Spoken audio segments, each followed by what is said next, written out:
Chapter 1. A Rebellious Son, a Mother's Love.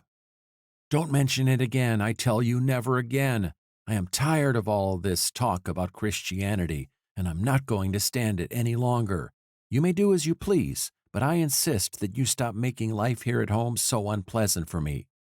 But son, remember father. His dying request was for you.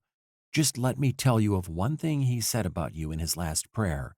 He called me to his bedside, and with his choked voice, Mother, you seem to think I don't mean what I say, and so you will keep on. But I have made my mind up to end this whole business. I may as well tell you that 1 week from today, I am going to sea. Now please let me live in peace the few days I am here with you, and I will be thankful. The undying love of his mother. Mrs. Wilson had been a wise, tactful mother. For 15 long years, she had been alone in the world, battling with poverty, but always seeking faithfully to shield her child from the corrupting influence of the great city in which she had her home. By night and by day, Harold's name had been upon her lips in prayer. It was not true, however, that she had been given to much talk, as might be supposed from the son's complaint. As a mother ought, she had wisely restrained, and had insisted that her decisions be respected. But her words had been few, especially during the later years, when Harold's age demanded that he begin to fulfill the responsibilities of manhood, and to act more fully the independent part of life. When his father died, Harold was a boy of 8 years. From his birth, he had been dedicated to God. It was the supreme ambition of both father and mother that he should be trained for the work of the gospel and devote his life to proclaiming the good news of him who died to save from sin and who would one day come again in glory to receive his people to himself. Theirs was a blessed hope, and their child gave promise of reaching the end they sought. He was a beautiful boy, and early gave evidence of a love for the things of God. Then a strange change came. The kind and careful husband and father was stricken down with a fatal illness. For many months he lay, and the means he had been studiously saving up for his boy's education were taken for the payment of the ever and rapidly increasing bills. Finally, all was gone.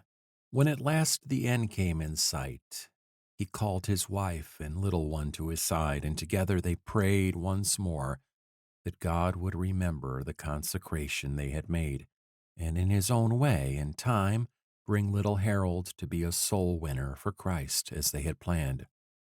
Does God hear? Does he answer? These were the questions that had been presenting themselves to Mrs. Wilson's mind for more than 2 years now. Notwithstanding all her pleadings, all her tears, all her struggles, the influence of worldly associations had gradually and surely alienated her son from God, and more, he had come to manifest a positive dislike for all that pertained to God and his word of truth. A criminal and a renegade. At the time this story opens, Harold had become a drunkard, a gambler, a thief. He seemed the exact reproduction in his characteristics of a great-grandfather whose life had been made notorious by atheism, blasphemy, drunkenness, and murder, and who had ended his life on the gallows. As Mrs. Wilson thought about this fact, that in her son was being fulfilled the scripture, visiting the iniquity of the fathers upon the children unto the third and fourth generation, her heart almost broke within her, and she began to despair. She had been led to speak to her son once more because of crime recently committed in the neighborhood of her home, suspicion resting upon him.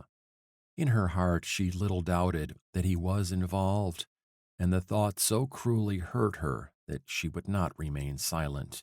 Hence she spoke. But when she did so, there came the last crushing disappointment. She was told never again to mention the subject of a better life. In fact, she was to have slight opportunity, for Harold had declared his intention of going to sea, and only a few days intervened. Besides, he was going under a cloud, very probably to escape the clutches of the law. Oh, my boy, I have prayed and prayed that you might grow to be a noble, God fearing man. I have asked God continually to take you for his service. I have done all I have known to do to keep you from the world. I have hoped and trusted that you would be kept. But today you are a criminal, a godless, wicked man. You hate religion. You turn from me as though I were one of your worst enemies. O my Harold, my treasure, must I give you up? Thus spoke Mrs. Wilson to herself out of agony of her heart, after her son had so ruthlessly denied her the privilege of again speaking to him of the Christian hope. A mother's dream. And while his mother mourned and wept, Harold caroused. With an almost fiendish enthusiasm, he joined with his associates in riotous pleasure, and more than once his voice was heard in denunciation of his parents' hopes. He drank and cursed and even challenged the Almighty, if he existed, to come and strike him down if he dared. So far had he fallen. Does God hear? Does God answer? Had a mother's prayers been unheeded? Had all those years of toil and sacrifice and devotion and trust been in vain? No, thank God, no. Think not, thou mother hurt, that God hears not thy cry. Thine interests are his, and he is standing nigh. He listens, waits, and longs to prove that he is God, thy love. Nor doubt then, nor despair. Trust on through dark, through light. Fear not to bide his time. He'll surely do the right. He knows the secret of thy soul. Thy son shall one day be made whole.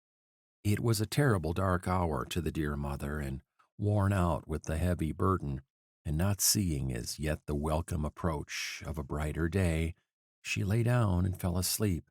She dreamed. It was the morning of eternity. The world was new. All marks of the curse were gone. Sin and all its consequences had been removed forever. She saw the Savior. She saw the saints of all the ages, the innumerable multitudes with the palms and the harps. And ere she could have a moment of disappointment, there stood by her side her companion of early years. He looked into her face, radiant with life, and then, out of the fullness of his supreme joy, he said, "And here is Harold." "Yes, here I am, Father," came the musical answer of him who had been precious in their eyes. And then he stood before them, their son, made over into the image of the blessed Christ. "Harold, oh Harold, bless God! My father did hear, and he did answer. Ah, I thought you would not come. And how did the Master find and redeem you? Mother, do you remember the marked Bible you hid among my things the day I left you and went to sea? The message you wrote in the book, and the message of the book itself broke my heart and spirit, and I could not find rest until I laid my weary self at his feet. He lifted me up. He taught me of the right way. He guided my soul to this better land." She marks the Bible. How long she slept, Mrs. Wilson knew not, but when she awoke, it was long past midnight, and she heard Harold stumbling up to his room. But why did his heavy, uncertain step at this time fail to trouble her as it had before? Why could she resign herself to what seemed a veritable tragedy, which was wrecking her home? She was not a believer in dreams. She did not regard the beautiful picture that had been projected upon the screen of her mind as being necessarily divine. There had come to her, however, in the experience, a suggestion of a new work of love. She had found also a new basis for hope, a new vision of possibilities, and with a mother's loyal quickness, her plans were immediately formulated for putting the suggestion into practice.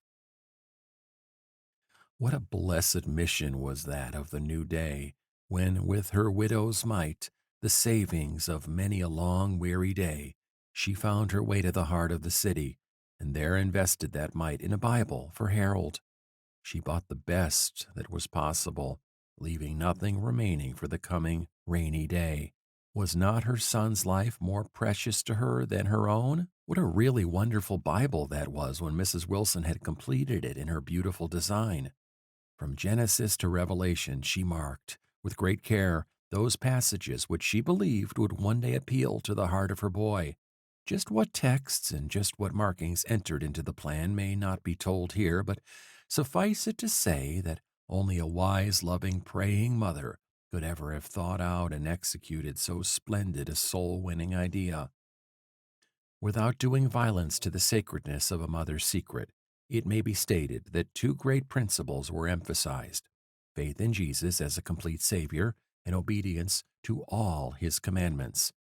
Mrs. Wilson had learned that Jesus is the only Messiah of the Scriptures, that it was he who created the world, who spoke through prophets, who conversed with patriarchs, who gave the law on Sinai, who led Israel into the promised land, who walked and talked with Adam and Enoch, with Noah, with Abraham, with Moses, with David. She understood that he was the Lamb slain from the foundation of the world, and that, therefore, before the time of Calvary, as well as after, men were saved through him. To her, the whole Bible was a Jesus book, one story of the friend of sinners. When Harold should open the book, she wanted him to find Christ everywhere throughout the story, to hear his voice, to know his love, and then to render him service. It was only natural, in view of this, that she made particularly prominent the claims of the Ten Commandments. If Christ had spoken them, and then had died that they might be written in man's heart, were they not vital to salvation? Thus, the 20th chapter of Exodus was made as it were the pivot of her whole appeal to her son to yield to Jesus Christ. Her own message, written on the flyleaf and accidentally stained with a tear that fell as she wrote, was this: My darling boy, I love you. I shall always love you. But there is one who loves you infinitely more than I, and that one is Jesus. You do not love him now, but I am praying that you may be brought to see how good he is, and be led to yield yourself to him. This book is from him and from me. Please read it for his sake and for mine. Its promises are all sure, and as you take them into your heart, they will make you new and clean and strong and victorious. You will then be supremely happy. You will be a blessing to others. You will rejoice the heart of the friend who died. And someday, not long hence, you will meet me where there will be no more parting. Lovingly, Mother. The marked Bible waited in secret until almost the last moment before Harold's leave-taking, and then, when he was absent on an errand, it was quickly tucked away out of sight in one corner of his box. Goodbye, Mother. Mrs. Wilson had just completed her morning devotions and was braced for the parting. Goodbye, my dearest, she said, and putting her arms around Harold's neck, she gave him a long farewell embrace. The tears wanted to come, but she had determined on another course, and a smile of peace wreathed her face instead. She whispered into his ear a mother's secret wish, but without response, he hurried away.